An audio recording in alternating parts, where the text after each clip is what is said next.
हम लोग श्रीमद् भागवतम के तीसरे स्कंद के 17वें अध्याय के 3 से 6 श्लोक को पढ़ेंगे। आपने 2 श्लोकों में सुना था कि देवतागण ब्रह्मा जी की व्याख्या सुन करके शांत हो गए, उनकी शंका चली गई और शांत हो गए।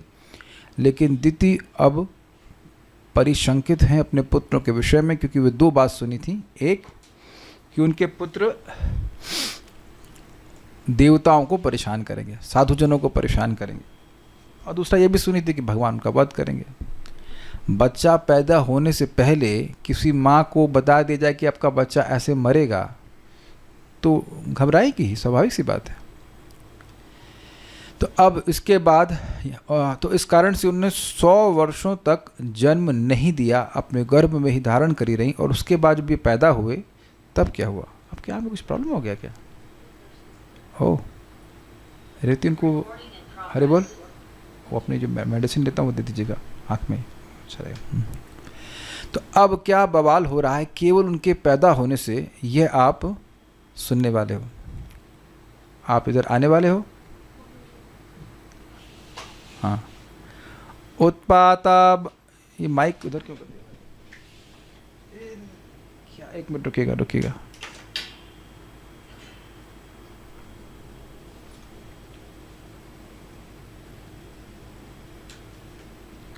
Okay, can you hear?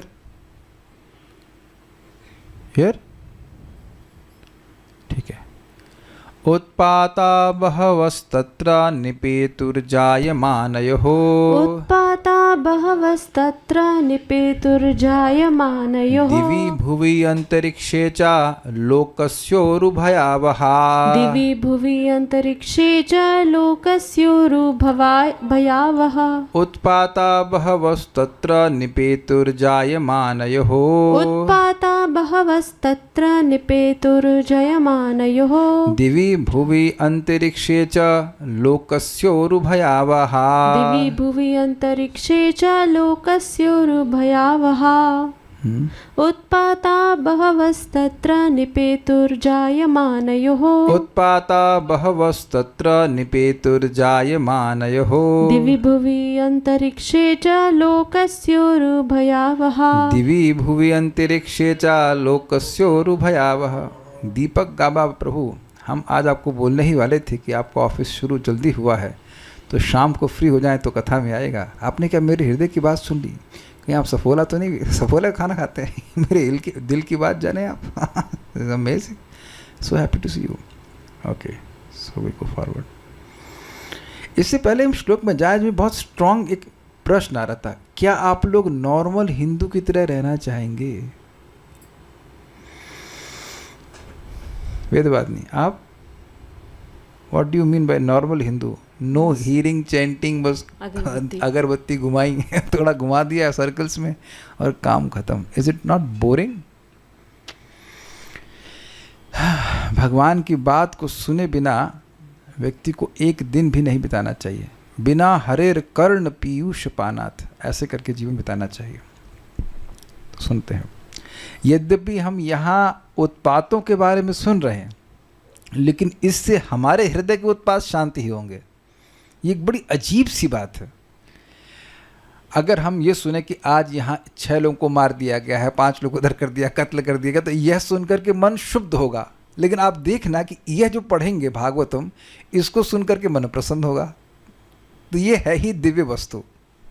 आज केवल आप उत्पात के बारे में सुनेंगे, एकदम उत्पात के बारे में सुनेंगे।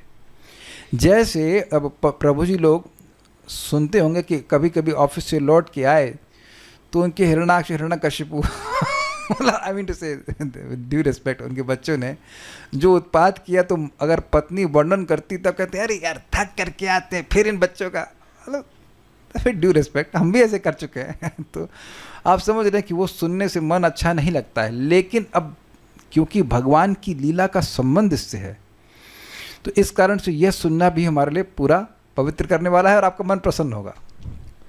दोनों असुरों के जन्म के समय स्वर्ग लोक, पृथ्वी लोक तथा इन दोनों के मध्य के लोकों में अनेक प्राकृतिक उपद्रव हुए, जो अत्यंत भयावने एवं विस्मयपूर्ण थे।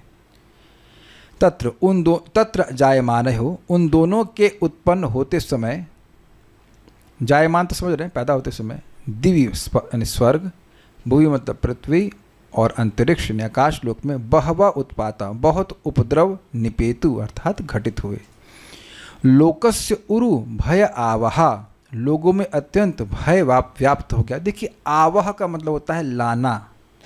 तो लोग ये सारी जो अपशकुन हो रहे थे, जो उत्पात हो रहे थे, वह लोगों में भय उत्पादित कर रहे थे या भय को लेके आ रहे थे, ये बात बोल रहे हैं। श्लोक इजी है। उत्पात बहवस तत्र, उन दोनों के निपेतुर जायमान, बहुत सारे उत्पात प्रकट हो गए। उन कब? तो उन दोनों के मतलब प्रकट होने पर, मतलब जन्म लेने पर। कहाँ पर? दिवी यानी स्वर्ग, भुवि मतलब पृथ्वी पे, और अंतरिक्ष मतलब आकाश में। आकाश का मतलब स्वर्ग और पृथ्वी के बीच वाले स्थान में, वहाँ भी ऐसे उपद्रव हो गए। लोकस्य उरु भयावह, जिससे लोगों को महान भय होने लगा। थोड़ा समझिए, ऐसे तो आएगा आगे। आप लोगों ने कभी कभी सुना होगा कि ये मीटियोर्स समझते, मीटियोर्स, METEORS, उल्का पिंड, आपने तो सुना होगा नहीं? एस्ट्रोनॉमी का थोड़ा बहुत ज्ञान हो तो। उल्का पिंड कभी कहते हैं पृथ्वी के एकदम पास से जा रहा है, मतलब गिर जाएगा। बहुत सी मूवीज़ बना दी कि उल्का पिंड गिर रहे हैं, पृथ्वी को नष्ट कर रहे हैं। ऐसे करके लोग उल्का पिंड आदि देख करके, एक आकाश में कुछ हो रहा है उपद्रव, उसको देख करके लोग भयभीत होते हैं, ऐसा सुना है। आपने कभी देखा है उल्का पिंड? धूमकेतु, पुच्छल तारा, उल्का पिंड वही तो होता है, पुच्छल तारा, गिरता तारा। यस, गिरता तारा भी आप देखेंगे कि वो ऐसे जाता हुआ दिखेगा और पीछे से रोशनी सी रहती है, पूंछ सी रहती है। अब मैं और एस्ट्रोनॉमी नहीं पढ़ाना चाहता हूँ, लेकिन अब हमसे रहा नहीं जा रहा है, कुछ हम ज्ञान बता देते हैं आपको थोड़ा सा। जैसे ये माउस नहीं है, ये आपका पुच्छल तारा है। तो अब ये किसी ग्रह के एटमॉस्फेयर में प्रवेश करता है तो ऐसे जा रहा होता है, तो हवा का घर्षण होता है, तो इसके जो सरफेस है उसके पार्टिकल्स गर्मी के कारण जलने लगते हैं। तो वो पिघल के, मतलब एक अग्नि के प्रवाह पीछे छोड़ते, इससे लगता है कि उसकी पूंछ बन गई है। इसको उल्का पिंड कहते हैं। क्या आप लोग एस्ट्रोनॉमी नहीं पढ़े? ठीक है, कोई बात नहीं, नहीं पढ़े तो हम पढ़ा दे रहे हैं आपको। ये ऐसे दिखने लग गए और उनको उससे भय होने लगा। ये सब आगे बातें आएंगी, लेकिन इस प्रकार से लोगों को भय होने लगा। Shooting stars, yes, okay. मैं बोल रहा हूँ तो मुझे याद आ रहा है कि मैं लखनऊ में था, और उस दैट मीन्स 99 की बात होगी, 99 2000 की बात होगी। तब एक बहुत बड़ा पुच्छल तारा दिखा गया था। तो आप आँख से भी ऐसे देख सकते थे रात्रि में। एकदम मुझे सीन याद आ रहा है कि हम ऐसे देख रहे थे, और बस लाइक दैट। चलिए, श्रीधरी, उन दोनों दैत्यों के जन्म के समय लोगों में अत्यधिक भय उत्पन्न कर देने वाले उत्पात हुए। बस इतना बोले हैं, आगे बढ़ते हैं। सहाचला भुवश्चेलुर दिशः सर्वा प्रज्वलुः, सहाचला भुवश्चेलुर्दिशः सर्वः प्रज्वलुः, सहाचला भुवश्चेलुर्दिशः सर्वः प्रज्वलुः, सहाचला भुवश्चेलुर्दिशः सर्वः प्रज्वलुः, सोल्काश्चाश्नयः पेतुः केतवश्चार्ति हेतवः, सोल्काश्चाश्नयः पेतुः केतवश्चार्ति हेतवः। बोलिए। सहाचला भुवश्चेलुर्दिशः सर्वः प्रज्वलुः, सहाचला भुवश्चेलुर्दिशः सर्वा प्रज्वलुः, सोल्काश्चाशनयः पेतुः केतवश्चार्ति हेतवः, सोल्काश्चाशयनः पेतु केतवश्चार्ति हेतवः।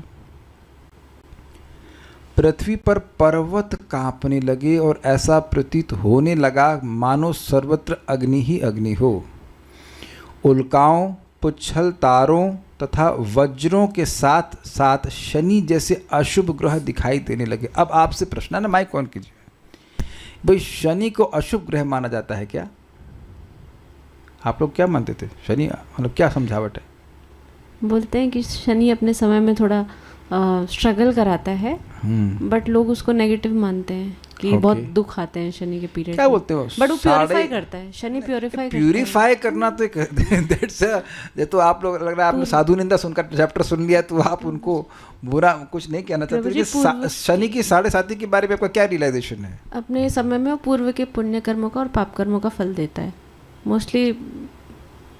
इस 7.5 से क्या मतलब होता है? 7.5 साल का पीरियड होता है पूर्व वो के तो हम समझ रहे हैं, लेकिन उसमें होता क्या है? पूर्व के कर्मों का फल प्रदान किया जाता है मोस्टली। अच्छा ही आता है या कुछ दुख आते हैं?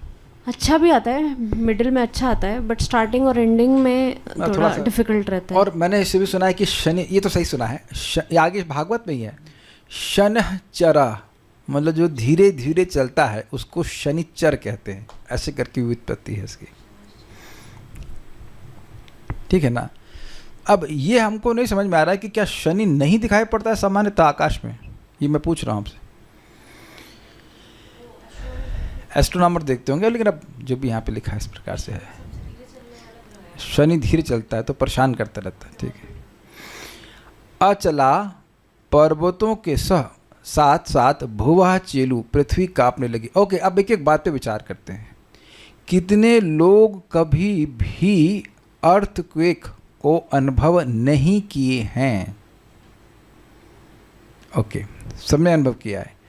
तो कितने लोग अनुभव करते समय सोच रहे थे अरे ये तो डिस्को है कि चलो नृत्य करते हैं।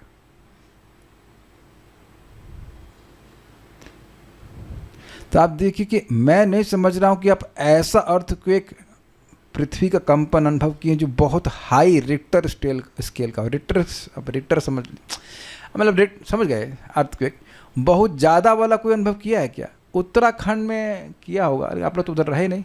तो उत्तराखंड में आया था ना, वो कहाँ पे था, गढ़वाल बोलते, गढ़वाल, टिहरी गढ़वाल में आया था, बहुत तीव्र 2150 में 2150 में आया था। ये कलयुग के आगे की भविष्यवाणी कर रही हैं आप।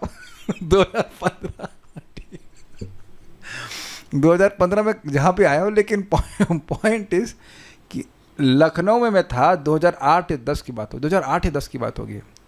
तो उसमें हल्का सा भूकंप आया था और बड़ा भय लगता है, कुछ कर ही नहीं सकते। एक बात ये भी लगता है कि जो खुद का घर है अब वो खुद नहीं रहेगा, you know, it can be just everything can collapse है। हाँ, बाहर भागते हैं सब लोग, बाहर में भी हो सकता है बिजली का तार गिर जाए, कुछ भी हो जाए। अभी तो कौन गया था वहाँ पे, गाजियाबाद गया था, तो वहाँ भी जो रैपिड मेट्रो है उसको थोड़ा स्लो चला रहे थे उस दिन, ये भूकंप आया। तो कौन तो गया था, मुझे याद नहीं, आप गए थे शायद ना, आप गए थे।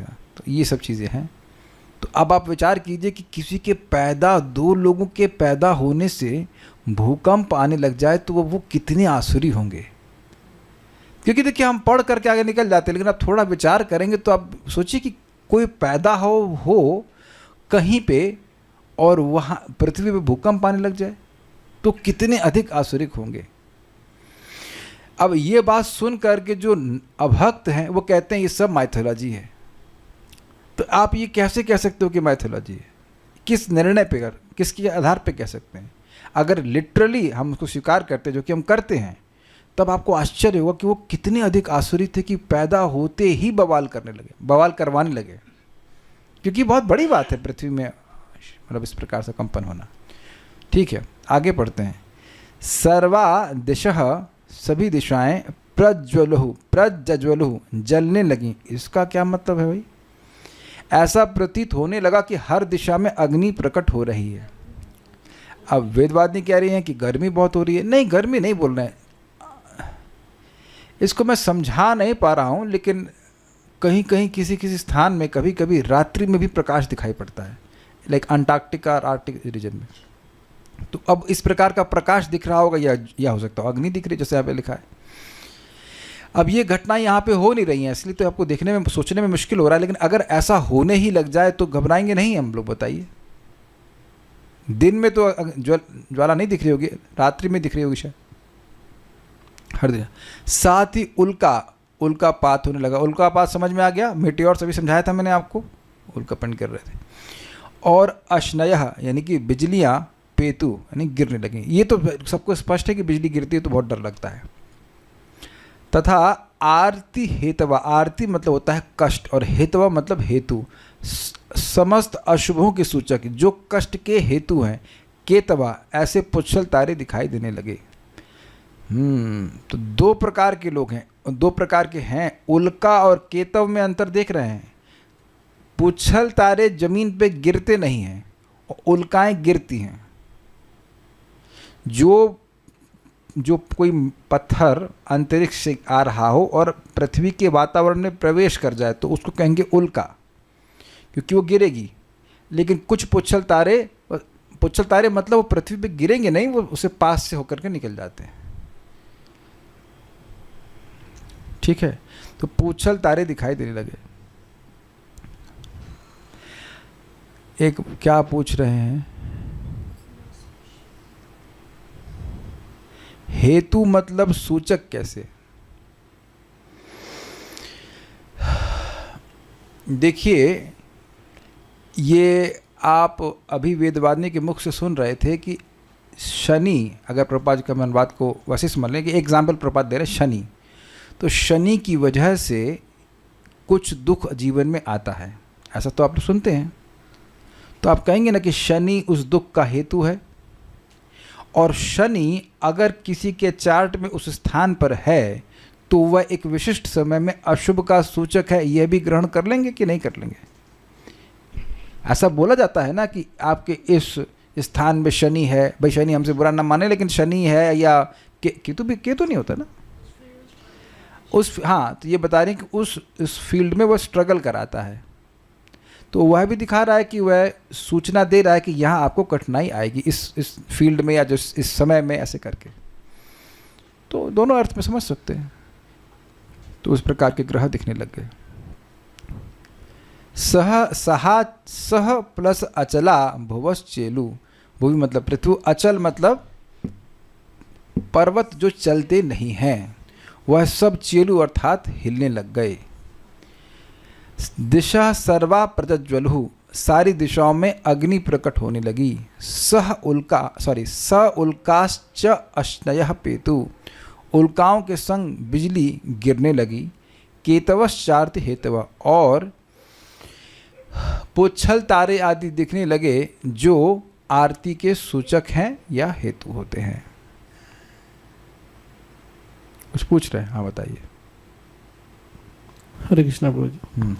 प्रभु जी, जो सैटर्न के बारे में कहाँ लिखा है श्लोक, समझ में नहीं आया। सैटर्न मतलब सैटर्न प्लैनेट्स अभी चर्चा हुआ ना। तात्पर्य, जब किसी लोक में प्राकृतिक उत्पात होने लगें तो यह समझना चाहिए कि किसी असुर ने जन्म लिया है। वर्तमान युग में आसुरी लोगों की संख्या बढ़ रही है, फलतः प्राकृतिक उत्पातों में भी वृद्धि हो रही है। यह देखने में समझने में कठिनाई है कि सबको दिख भी रहा है। देखिए, ऐसा कहा जाता है कि पृथ्वी किसी भी पापी को सहन कर सकती है, लेकिन एक झूठे व्यक्ति को नहीं, झूठ सहन नहीं कर सकती है। अब यहाँ तो दिन में एक बार झूठ ना बोले तो काम नहीं चल रहा है कलयुग में। देखिए, एक बात समझ लें, कलयुग में केवल धर्म का एक चरण बाकी है। कौन सा? सत्य। तो उस सत्य के धर्म का अवलंबन कर लेंगे तो पार हो जाएंगे, लेकिन अगर वह भी अपने जीवन में हमने तोड़ दिया तो गए काम से। कोई व्यक्ति, आप खुद विचार करो, कोई व्यक्ति कुछ गलत कार्य कर बैठे, लेकिन अगर आपसे ईमानदार है तब भी आपके हृदय में दया रहेगी कि नहीं इसके प्रति? है कि नहीं? इज ऑनेस्ट कि हमसे ये गलती हो रही है, हमें हमारी सहायता कीजिए। लेकिन अगर कोई झूठ बोल रहा है तब आप सहायता कैसे करेंगे उसकी, बताइए।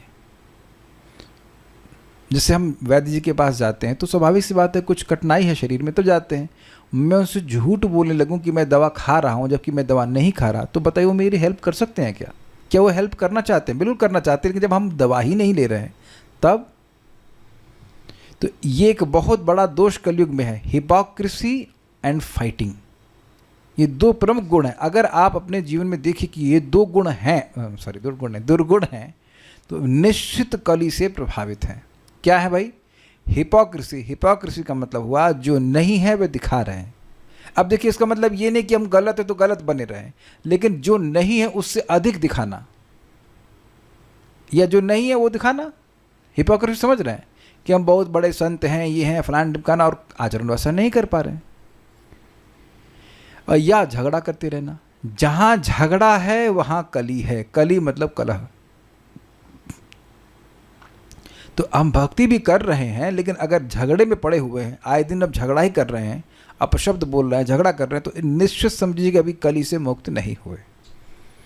और बात बात पे झूठ बोल रहे हैं, तब भी कली से मुक्त नहीं हुए। ये झूठ बिल्कुल, मतलब हमारे जीवन से जो आखिरी सत्य का, धर्म का पिलर, तो वह भी गायब हो गया। तो झूठ नहीं बोलना चाहिए। और आप विचार कीजिए कि हर चीज़ में झूठ बोलने की जरूरत ही है क्या? तो मैं एक सिंपल सी बात बोल रहा था कि जब लोग अधर्म करते हैं तो पृथ्वी देवी सहन नहीं कर पाती हैं, और इसकी वजह से प्राकृतिक उत्पात होते हैं। अब कितने दुख की बात है कि आजकल की किसी भी सरकार को ये बात बिल्कुल भी नहीं पता है। धर्म निरपेक्ष करके धर्म की उपेक्षा करते रहते हैं, और लोगों को नरक की ओर तो भेज ही रहे हैं, साथ साथ कितने प्राकृतिक उत्पात भी अब देख ही रहे हो, प्रैक्टिकल देख रहे हो। और सरकार कुछ कर नहीं पाती है उस समय। अभी कुछ समय पहले हिमाचल प्रदेश में फ्लड्स आए थे ना, बहुत ज़्यादा फ्लड्स आए थे, कैसे बड़े बड़े मकान वो भी बह जाते थे। एक भक्त वो कह रहे हैं, बड़ा, अब क्या बोलूं, कह रहे हैं कैसे मालूम चले कि हम झूठ बोल रहे हैं। इसका उत्तर निशा माता जी देंगे। इतना इजी क्वेश्चन है ये, तो माता जी बता देंगे। हाँ माता जी बताइए, ये कैसे मालूम चले कि हम झूठ बोल रहे हैं? आप में से कितने लोग इस बात पे हाथ खड़ा करेंगे कि ये अच्छा प्रश्न है? कोई वोट नहीं मिलेगा, कोई वोट नहीं मिलेगा। कैसे मालूम चले कि हम झूठ नहीं बोलते हैं? हाँ, तूने डिफाइन कर दिया। हाँ, तो अब कितना इम्पोर्टेंट प्रश्न है, उसका उत्तर दीजिए। सच नहीं बोल रहे हैं तो ऑब्वियसली झूठ ही। सिंपल सी बात। आपको पूछा भाई पानी खाना खा लियो? हाँ खा लिए। तो नहीं खाए या कुछ भी ना, ये अब बताइए इस प्रश्न का हम उत्तर क्या दें? झूठ नहीं बोल रहे हैं। आपको पता है, एटलीस्ट देखिए, आप ये कह सकते हो कि हम अगर कोई व्यक्ति प्रश्न कर रहा है आपसे, तो आप ये कह सकते हैं कि ये मेरी अंडरस्टैंडिंग है, देन आप सच बोल रहे हैं। हो सकता हो कि अंडरस्टैंडिंग गलत हो, दैट्स ऑल राइट। हो सकता है कि हमारी समझावट गलत हो, मगर यही हमारी समझावट है, मतलब इतना प्रवेश है इस विषय में, बाकी हम नहीं जान रहे हैं।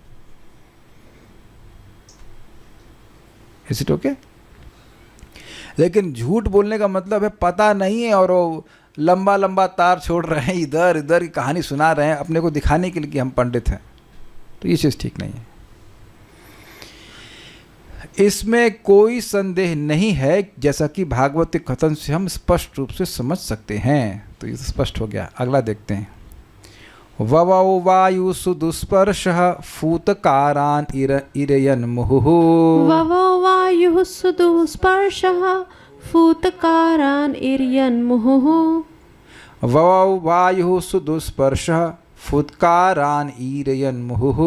ववौ वायुषु दुस्पर्शः फुत्कारान् ईरयन् मुहुः। उन्मूलयन्नगपतिन् वातायानीको रजोध्वजः। उन्मूलयन्नगपतिन् वात्यानीको रजोध्वजः। बोलिए। ववौ वायुषु दुस्पर्शः फूतकारान् ईरयन् मुहुः।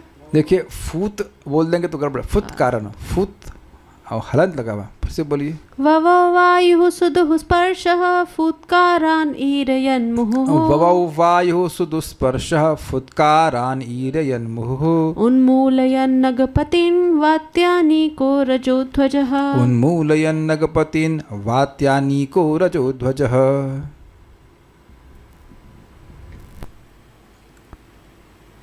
बारंबार साए साए करती तथा विशाल वृक्षों को उखाड़ती हुई अत्यंत दुस्सह स्पर्शी हवाएं बहने लगीं। उस समय अंधड़ उनकी सेनाएं और धूल के मेघ उनकी ध्वजाएं लग रही थीं। ये काफ़ी इंटरेस्टिंग श्लोक है। मुहु यानी बार बार, फूतकारान, अब आप समझ गए होंगे कि मैंने ऐसे क्यों बोला। फू, गॉट इट? कितने लोग आंधी के समय कार को नहीं सुने हैं? देखिए, संस्कृत जब पकड़ते तो बड़ा मजा आता है। फूतकारान, एकदम स्पष्ट आपको आवाज भी समझ में आ गई होगी। अभी तो गर्मी का समय है, अभी आने वाला है, अभी चलने वाला, क्या कहते हैं उसको, अंधड़, अंधी, कुछ और शब्द, अंधड़ तो कहते हैं, एक और शब्द भी कहते हैं, मैं नहीं भूल रहा हूँ। आवाज ही गायब हो रही है आपकी। मेरी आवाज गायब हो रही, अब तो आई अब तो आई होगी, ठीक है। हम समझाए बिना छोड़ने वाले नहीं है। फूतकारान, सो ऐसे करके आवाज। अब ये तो अच्छा, ये एक विचार कीजिए, क्या आपको कभी भय नहीं लगा इसकी आवाज से? हम एकदम स्पष्ट याद है, बवंडर भी कहते हैं, हाँ, लेकिन अभी बवंडर की बात नहीं कर रहे हैं। फूतकारान जो है वो सीधी बहती है, ये आप समझ रहे हैं। गोल गोल बहने वाली उतनी हवा करती है, आई एम नॉट श्योर, लेकिन जो सीधे बहती है मुझे एकदम अच्छे से याद है, क्योंकि गौशाला में अब तो हट गए, वहाँ से बैल हटा दिए गए, जहाँ पे बैलों का शेड था वो थोड़ा कमज़ोर बनाया गया था, और एकदम बिल्कुल बगल में हम रहे थे वहाँ पे। तो बड़ी तीव्र आंधी आई और टीन को उखाड़ के फेंक दिया, तो किसी बैल को लगा नहीं, लेकिन भाई हुआ तो अब वो एक घटना हो गई, तो हर साल जब करके हवा चलती थी तो भय होता था कि वो उड़ जाएगा। इवन हम लोग का जो आश्रम था, मतलब वो टिन उसके ऊपर लगी थी, उसके ऊपर थोड़ा सा फॉल सीलिंग था, जो भी था, तो ये जब आंधी चलती थी तो उसके बीच में हवा घुस जाती थी, और मतलब हवा फूफू तो करती थी, और वो टिन भी थोड़ा सा आवाज़ करती थी। तो मतलब लगता है कि उसमें भय लगता है। तो इस तरह की आंधी बहुत तीव्रता से चलती है तो व्यक्ति को डर लगता ही है। तो ये एक बार नहीं, बार बार ऐसा हो रहा था। ईरयन मतलब करती हुई, आवाज ऐसी करती हुई। नगपति, नगपति मतलब वृक्षों को उन्मूलन, जड़ से उखाड़ती हुई। ये भी हमारे संग हुआ। ऐसे ही मैं शाम को क्लास दे रहा था, एकदम स्पष्ट बात है। तो आश्रम के बिल्कुल बगल में एक पेड़ था, उसका पेड़ का, ये बबूल का पेड़ था, लेकिन बहुत बड़ा पेड़ था वो, और धड़ाम से गिर गया वो तो अच्छा हुआ कि उस समय वहाँ पे गाय बांधी नहीं गई थी।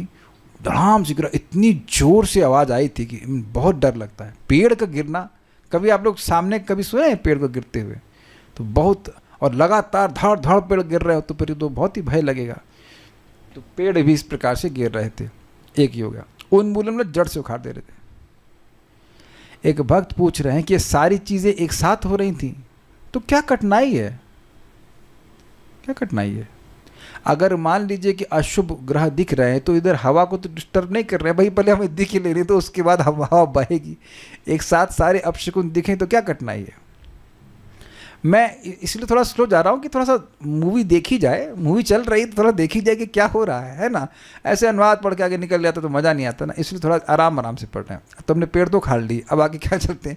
सुदुस्पर्श वायु ववौ, छूने में बुरी लगने वाली हवा चलने लगी। ये अनुभव हुआ है आपको? ये तो एक भी व्यक्ति नहीं कह सकता कि अगर नॉर्थ इंडिया में रह रहा है तो इसको ये अनुभव नहीं हुआ है। लू, वो देखा इतनी तप जाती है कि वो ऐसा लगता है कि आप ओवन में बैठे हो, है ना। यस, ये बड़ी मतलब उसका स्पर्श ही खराब लगता है। अच्छा भाई चलिए थोड़ा यहाँ पे हम लोग वोटिंग कर लेते हैं। कितने लोग जो इधर नॉर्थ इंडिया में रहते हैं, जम्मू कश्मीर वाले तो सब ठंडी ठंडी में रहते हैं, लेकिन जो नॉर्थ इंडिया में रहते हैं उनको ये अनुभव हुआ है। पुणे वालों को भी अनुभव नहीं हुआ होगा। एक आध दो लोग हैं। जयपुर में भी रहते हैं, हाँ ठीक है, गरम गरम, वेरी गुड। तो ये आप समझ गए। अब ऐसी बार, और अच्छा ये सोचिए कि अभी आप लोग एकदम से सब कुछ होने लग जाए तो घबराएंगे नहीं? ये एक अच्छा प्रश्न था कि अगर सब कुछ एकदम से होने लग जाए तो व्यक्ति परेशान हो जाएगा, ये क्या हुआ, इतनी इतनी दुस्पर्श वाली वायु। यहाँ बदबू का अर्थ नहीं कि वायु में कोई बदबू थी, उसका स्पर्श जो त्वचा है उसको सहन नहीं हो रहा था। हाँ, एक बात तो पूछ रहे हैं क्या अनुभव हुआ। अच्छा, क्या अनुभव हुआ? थोड़ा जल पीने से क्रोध कम हो जाता है, तो ठंडा हो लेता है। नहीं उत्तर देंगे, जाओ। हमको आप टॉर्चर करेंगे, हम भी टॉर्चर करेंगे, हम उत्तर देंगे ही नहीं, फर्जी प्रश्न करेंगे।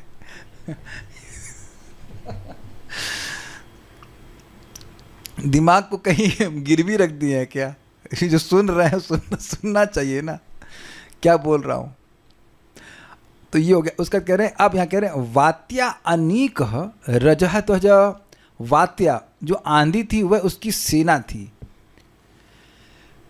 दृष्ट्वा तु पांडवानीकम व्यूढ़म दुर्योधनस्तदा। गीता में सुना था ना आपने, दृष्टवा तु पांडवा अनीकम, पांडवों की सेना को देखकर, उनकी व्यूढ़म दुर्योधन, उनकी सेना की रचना को देख करके दुर्योधन अपने गुरु द्रोणाचार्य के पास गया। तो अनीक का मतलब सेना है, लेकिन यह समझ में नहीं आ रहा है कि वात्य यानी आंधी को, अंधड़ को उसकी सेना क्यों कह रहे हैं। कुछ जो मुझे थोड़ा समझ में आ रहा है, थोड़ा थोड़ा समझ में आ रहा है कि जैसे सेना प्रोग्रेस करती है ना, तो ऐसे ही आंधी आती है ना। तो ये उपमा हमको बहुत अच्छी लग रही है कि जैसे सेना मार्च करती है, सब ओर से तेजी से आती है, ऐसे ही जो अंधड़ है ये बड़ी तीव्रता से आ रहा है। और उसके ऊपर वाले भाग में, सेना के ऊपर क्या रहता है, ध्वजा लेके चलते हैं कुछ लोग, तो ये जो धूल के कण हैं वह ऊपर से उड़ते हुए चल रहे हैं, तो वह उसको, उस रजक को उसकी ध्वजा यानी पताका कह रहे हैं। ये कुछ विजुअलाइज कर पा रहे हैं सभी लोग?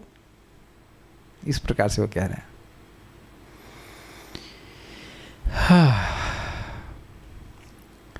ववौ वायु सुदुस्पर्श, बहने वाली जो वायु थी उसका स्पर्श अत्यंत दुस्पर्श था, मतलब बहुत कठिन था उसका स्पर्श सहन करना। फूतकारान ईरयन मुहु, बार बार वो फूतकार कर रही थी, आवाज़ प्रस्तुत कर रही थी। उन्मूलयन नगपतिन, और वृक्षों को उखाड़ रही थी। वात्या अनीको ध्वजा, जो आंधी थी वह उसकी सेना थी, और जो धूल के कण थे वह उसकी पताका के समान थे। श्रीधरी, तेज चलने वायु के शब्द का अनुकरण ही फूतकारान ईरयन इव के द्वारा बतलाया गया है। अर्थात इस समय, इव शब्द नहीं उसमें, लेकिन आप जोड़ लीजिएगा, अर्थात उस समय साए साए करती हुई हवा चल रही थी। वह अपने वेग के द्वारा नगपतीन अर्थात बड़े बड़े वृक्षों को उखाड़ दे रही थी। उस हवा की वात्या अर्थात अंधड़ ही सेना थी, और उड़ती हुई धूल ही उसकी ध्वजा थी। एक बात यहाँ पे एक साइड पॉइंट के रूप में मैं कहूँगा, क्या यहाँ पे ये कह रहे हैं कि यह कभी आपने देखा है, क्या आपने कभी देखा है कि बहुत तेज हवा चली हो और घास उखड़ गई हो? तो आप सोच सकते हैं कि मैं क्या बोलने वाला हूँ। निशा माता जी, बात हमारी कंप्लीट कीजिए, आप नहीं तो फिर कल्याण प्रो करेंगे। चलिए पहले कल्याण प्रो को देते हैं, हम क्या सोच रहे हैं और क्या बोलना चाहते हैं। I think it's very apparent what I am want to speak, let's see. नहीं तो वेद गांधी, हाँ बोलिए। तो जी मेरे को तो वही याद है कि भक्ति लता के आसपास जो वीड्स होते हैं वो एकदम गलत सोच रहे हैं आप। ओके, वेदवादिनी आप बताइए। एक मुकुंद सावनी कह रही हैं घास साथ में रहती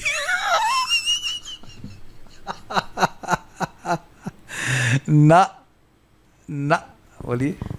जितना आप हम्बल रहोगे उतना नेगेटिव इफेक्ट नहीं पड़ता है। ये इम्पोर्टेंट बात है। महाप्रभु ने कहा है कि पेड़ से भी नीचे और घास से भी अधिक सहिष्णु होकर के भक्ति करनी है ना? कुछ गलत बोला मैंने? गलत बोला ना? तरोरपि सहिष्णुना तृणादपि सुनीचेना। तो देखिए, अगर व्यक्ति भक्ति के मन में रहता है कि क्या वह जीवन भर भक्ति कर पाएगा, तो जी हाँ, बिल्कुल कर पाएगा अगर हृदय में नम्रता है। लेकिन अगर अहंकार है तो निश्चित सी बात है कि कुछ कठिनाई आएगी तो वह उखड़ सकता है। ये एक बहुत गंभीर बात है। इस पे मुझे एक और बात परम पूज्य राधानाथ महाराज की याद आ रही है। अब वहाँ वो पेड़ों को ले रहे हैं, वो एग्जाम्पल ले रहे थे जायंट स्विकोया ट्री का। इतना बड़ा होता है कि उसके तने के बीच में से रोड बना दी जाती है। आप लोग नेट पर सर्च कर लेना, लेकिन ये अद्भुत है। 5000 साल तक वो खड़े रहते हैं। तो अब आप लोग क्या सोचेंगे? स्वाभाविक सी बात है कि उसकी जड़ बहुत गहरी होगी, यही आप सोचेंगे।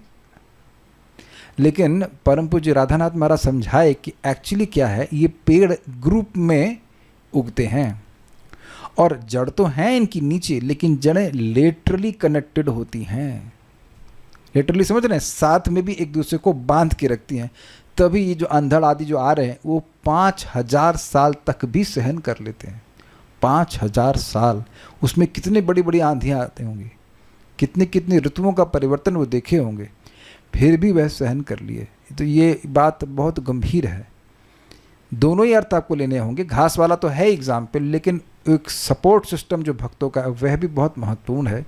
तो कठिनाई में व्यक्ति को भक्तों की संगत छोड़ नहीं देनी चाहिए। ये बहुत बड़ी शिक्षा है, नहीं तो गिरने की संभावना बहुत बढ़ जाती है। कुछ विजुअलाइज कर पा रहे ना कि आपस में जड़ें बंधी हुई हैं तो व्यक्ति नहीं गिरता है।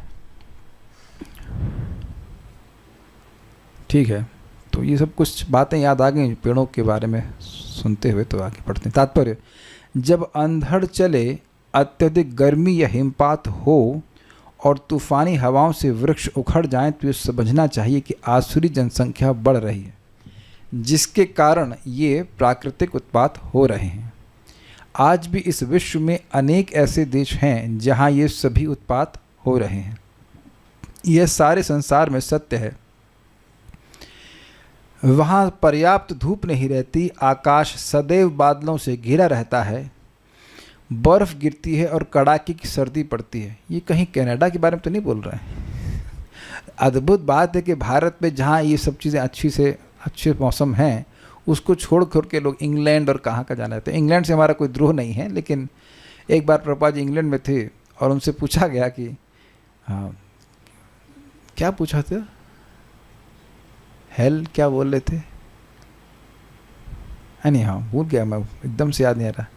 लेकिन उसका ये तो बोल रहे थे कि प्रभुपाद को समझा रहे थे कि नरक में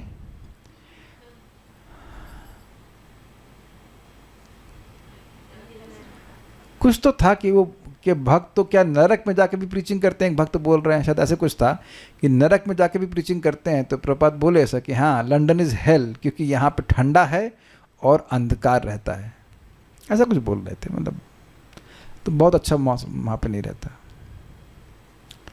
ठीक है, इनसे इसकी पुष्टि होती है कि ऐसे स्थानों में उन आसुरी लोगों का निवास है जो सभी प्रकार के वर्जित पापमय कार्य करने के लिए आदी हो गए हैं। तो इस बात प्रपथ कहने की जो पाप में प्रवृत्त हैं उनके लिए इस प्रकार के स्थानों में जन्म लेना स्वाभाविक है। एक वक्त बोल रहे हैं, true I stay in London, और क्षमा कीजिएगा हम कोई लंदन का हम गए नहीं, तो प्रपात की वाणी को रिपीट कर रहे हैं। लेकिन सूर्य को नहीं देखना ये एक बहुत डिप्रेसिंग होता है। आप लोग कभी देखे होंगे सूर्य ग्रहण के समय मन एकदम मतलब अजीब सा हो जाता है बहुत।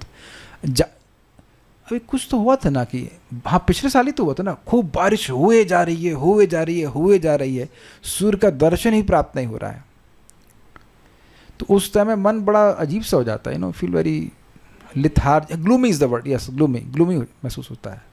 तो सूर्य से बड़ा मन प्रसन्न होता है। तो ये बात यहाँ पे प्रभुपाद समझा रहे हैं कि ऐसे लोग जन्म ले रहे हैं वहाँ पे, तो ऐसा है। लास्ट श्लोक,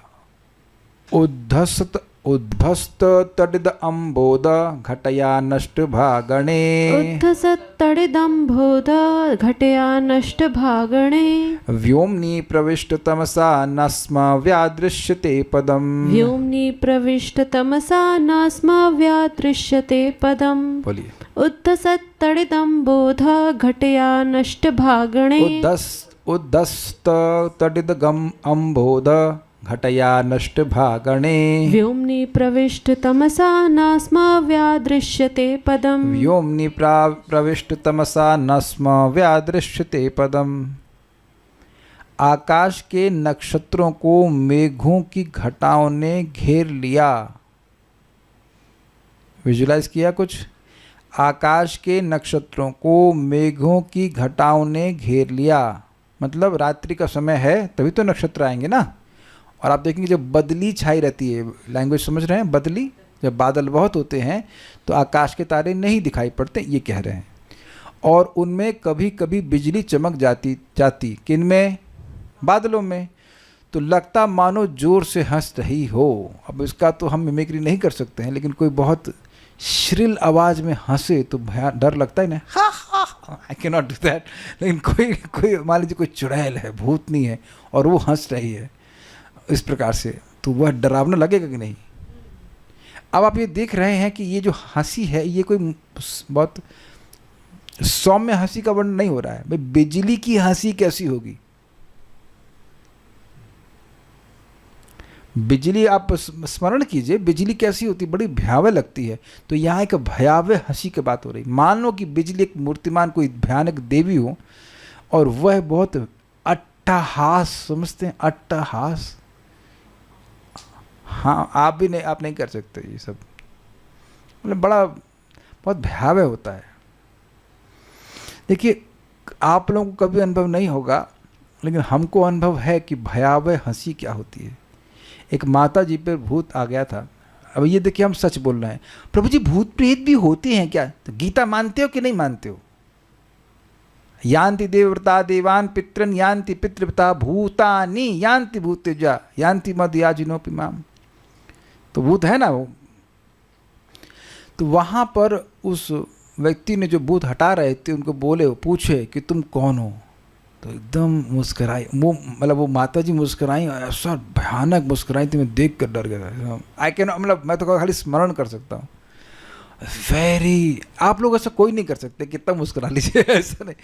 मैं भीखू बोला हूँ, अरे भाई सही में। आप देखो पिक्चर देखो, हो गए हॉरर, वो अलग बात है, जब सामने देखेंगे तो बड़ा डर लगता है। हाँ, भाग जाएंगे। उनका वीडियो बनाया था, उन व्यक्ति को हमने दोबारा दिखाया तो देखा, बहुत डरावना होता है।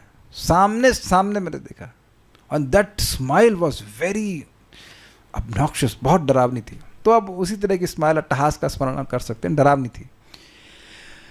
चारों ओर अंधकार का राज्य था और कुछ भी दिखाई नहीं पड़ रहा था, अंधेरा कायम रहे। हम लोग देखे नहीं, कोई चंद्रकांता सीरियल आया करता, तो उसको मेरे मित्र स्कूल में आकर के बोलते अंधेरा कायम रहे। हम तो कभी देखे नहीं उसको, पता नहीं क्या होता था उसमें। जो विलेन था वो बार बार बोलता था अंधेरा कायम रहे, means something of that sort. अनभय तड़ित उद्धसतः बिजली चमक रही थी, मानो वह हंस रही हो, लेकिन खुशी से नहीं, भयानक रूप से। अम्बोधः, अम्ब को देने वाले, जल को देने वाले, मतलब बादलों के घटया यानी समूह से। यानी कि यहाँ पे बादल काले हैं, सफ़ेद नहीं है। कभी कभी रात्रि में सफ़ेद बादल भी आते हैं, लेकिन उसका वर्णन नहीं हो रहा है। यहाँ काले बादलों का वर्णन हो रहा है। क्यों? क्योंकि अम्बोध कह रहे हैं, जल देने वाले बादल। जल देने वाला बादल काला होता है, रात्रि है उस पर बादल और काला आ जाए। उसके समूह से व्योमनी भागणे, व्योमनी मतलब व्योम मतलब आकाश में, भा प्लस गणे, भा मतलब भासवान, जो प्रकाश देते हैं, और गण मतलब समूह, यानी तारामंडल नष्ट होता, छिप गया था। भाई नष्ट का मतलब छिप गया था, क्यों कह रहे हैं? बादलों से क्या तारा गण वह नष्ट हो जाते हैं? नष्ट नहीं होते हैं, केवल उनका प्रकाश जो पृथ्वी पे आ रहा होता है वह रुक जाता है, इस अर्थ में कह रहे हैं। आवृत उनका प्रकाश हो जाता है हम लोग के लिए। फिर कह रहे हैं तमसा प्रविष्ट, अंधकार फैल जाने से, पदम व्यादृश्यते नस्मा, कोई स्थान दिखाई नहीं पड़ता था। ये भी अनुभव कभी कभी होगा। आजकल तो लाइट है सब जगह, लेकिन कहीं कहीं ऐसा होता है जब लाइट कट जाती है और उस स्थान पे कहीं इन्वर्टर भी ना हो, तब अब देखिए बिल्कुल गुप्त अंधेरा हो जाता है। ये मैं एटलीस्ट उस समय की बात कर रहा हूँ जब हम लोग छोटे थे, तब इन्वर्टर नहीं था, और जब लाइट चली जाती तो एकदम गुप्त अंधेरा हो जाता था। तो वही बात बोल रहे हैं कि सब तरफ गुप्त अंधेरा। उस टाइम यहाँ वर्णन नहीं है कि बिजली के खंभे गिर गए। क्यों वर्णन नहीं है बताओ? वेदवादी, डिफिकल्ट क्वेश्चन फॉर यू। यहाँ क्यों नहीं बोल रहे हैं कि आंधी के, अरे बताओ माइक बताओ कि अल्लाह अल्लाह यहाँ क्यों नहीं कह रहे हैं कि बिजली के खंभे गिर गए? सिंपल उत्तर है, क्योंकि अंडरग्राउंड वायरिंग थी। नहीं, क्योंकि बिजली खंभे उस समय नहीं थे, ये बात है। सिंपल उत्तर, ठीक है। उद्धसतः तडिद अम्बोदा, बिजली चमक रही थी और मानो वह हंस रही थी। देखिए, मानो वह हंस रही थी, ये श्लोक से नहीं पकड़ेंगे आप, ये आचार्यगण समझाते हैं इसको कि मानो वह हंस रही थी। सीधा स्वामी पास समझाते हैं इस बात को कि मानो वह हंस रही थी। अम्बोद, काले बादलों की घटया अर्थात समूह से, नष्ट भागणे, जो तारागण थे उनका प्रकाश वह नष्ट अर्थात नष्ट हो गया था, ढक गया था। व्योमनी प्रविष्ट तमसा, व्योमनी का मतलब हो गया कि आकाश में जो तारागण थे। फिर कह रहे हैं तमसा प्रविष्ट, अंधकार के सब जगह व्याप्त हो जाने से, नस्म व्यादृश्यते पदम, कोई स्थान दिखाई नहीं पड़ रहा था। इस प्रकार की बात थी। श्रीधरी, जिनमें बिजलियां मानो जोर जोर से चमक कर हंस रही थीं, ऐसे मेघों के समूह से भागणे अर्थात सभी प्रकाशक सूर्य, चंद्रमा तथा तारों आदि ग्रहों के लुप्त हो जाने पर आकाश में ऐसा अंधकार छा गया कि कहीं कुछ भी नहीं दिखाई दे रहा था। अब एक प्रश्न हो सकता है, अभी थोड़ी देर पहले कि कहे कि अशुभ ग्रह दिख रहे थे, उल्कापिंड दिख रहे थे, ये दिख रहे थे, और अभी क्या नहीं, कुछ भी नहीं दिख रहा है। तो इससे हम यही समझ सकते हैं कि भाई ये कुछ समय के बाद आए होंगे, कि अगर हवा बहुत तेज चलेगी तो बादल कैसे रहेंगे। ये एक मीमांसा कर रहा हूँ कि भाई पहले हवा चली होगी तीव्रता से, फिर उसके बाद बादल आ गए होंगे। It seems like that. अगर एकदम अंधकार था तो फिर कोई ग्रह भी नहीं दिखाई पड़ना चाहिए। इट्स ओके, लेकिन ऐसे ग्रहण कर सकते हैं। बाकी का जो कठिनाई हुई उसको हम आगे सुनेंगे। So will stop now. Shrimad Bhagavatam की जय, श्रील प्रभुपाद की जय, निताई गौर प्रेमानंदे।